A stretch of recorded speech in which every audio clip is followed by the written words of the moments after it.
Қайырлы күн, каналыма қош келдіңіз. Бүгін мен сіздерге осындай болып жасалатын өте дәмді майонезсіз салаттың жасалу жолымен бөлісемін.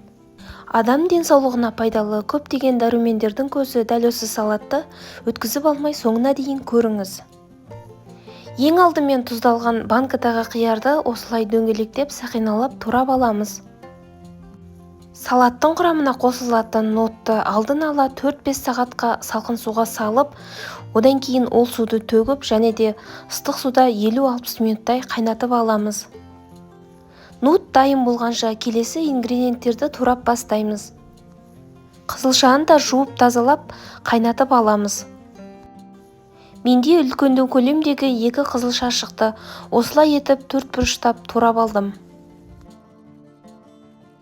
Орташа көлемдегі 3 қызанақты да осылай етіп тураймыз. Достар, менің каналымда көптеген үй жағдайында жасалатын өте жеңіл көптеген рецепттер бар.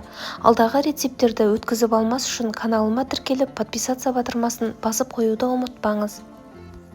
Келесі кезекте пиязды да дәл осылай етіп жіңішкелеп турап аламыз. Алдын ала жуып тазаланған аскөкті де осылай етіп ұсақтап турап алдым.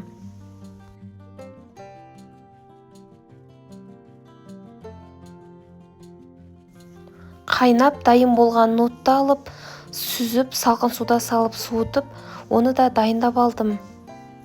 Ноут адам денсаулығына өте пайдалы. Оның құрамында белок пен көмірқышқылдың көптеген мөлшері бар.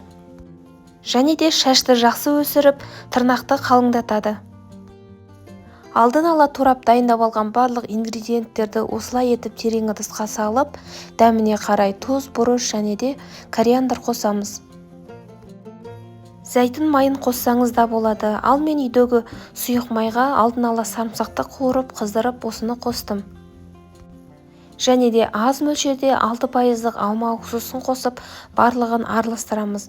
Осымен салатымыз дайын. Міндетті түрде жасап көріңіз. Өте дәмді болып шығады. Ең бастысы денсаулыққа өте пайдалы.